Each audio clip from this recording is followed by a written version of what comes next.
पुण्याचे राष्ट्रवादी काँग्रेस अजित पवार गटाचे नेते राजेंद्र हगवणे आणि यांची सून वैष्णवी हगवणे हिच्या मृत्यूने राज्यात खळबळ उडाली आहे। सुरुवातीला वैष्णवीने आत्महत्या केल्याचं सांगण्यात आलं, पण वैष्णवीच्या शरीरावर जखमा होत्या असे शवविच्छेदन अहवालात सुद्धा समोर आले।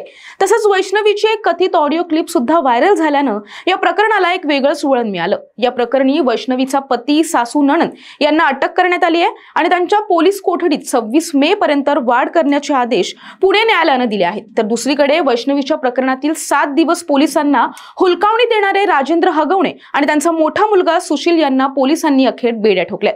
या प्रकरणानंतर राष्ट्रवादी काँग्रेस अजित पवार गटाचे नेते राजेंद्र हगवणे यांचं नाव खूप चर्चेत आलं। राजेंद्र हगवणे नेमके कोण आहेत, त्यांच्या कुटुंबाचा इतिहास काय आहे, असे अनेक प्रश्न या दरम्यान आता निर्माण झालेत आणि याच प्रश्नांची उत्तरं आपण आजच्या या व्हिडिओच्या माध्यमातून जाणून घेणार आहोत। त्यामुळे हा व्हिडिओ शेवटपर्यंत पहा।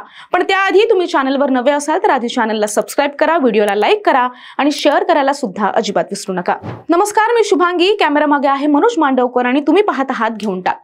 वैष्णवी हगवणेच्या आत्महत्येला कारणीभूत ठरलेला तिचा सासरा राजेंद्र हगवणेला अखेर बेड्या ठोकण्यात आल्यात। 7 दिवस पोलिसांना हुलकावणी देणारा राजेंद्र हगवणे आणि त्यांचा मोठा मुलगा सुशील पोलिसांच्या तावडीत सापडलेत।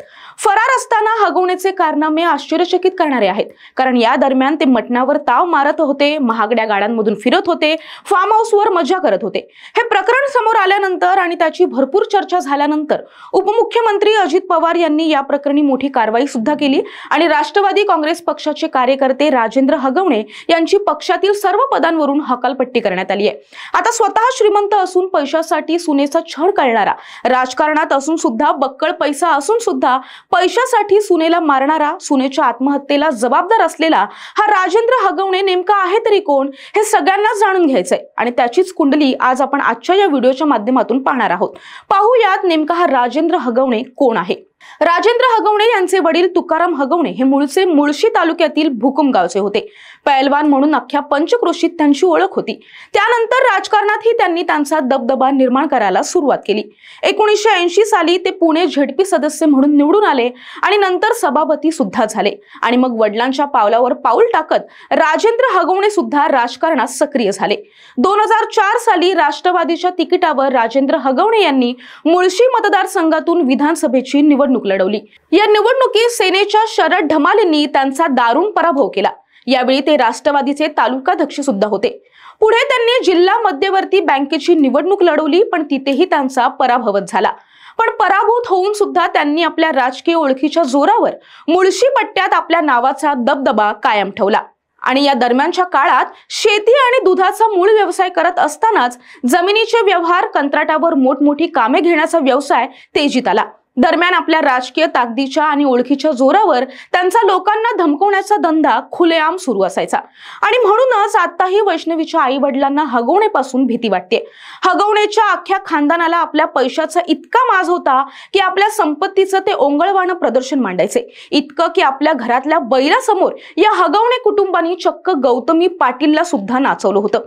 बरं, राजेंद्र हगवणे यांनी आधीही अनेक वाईट आणि फसवाफसवीची कामं केली आहेत।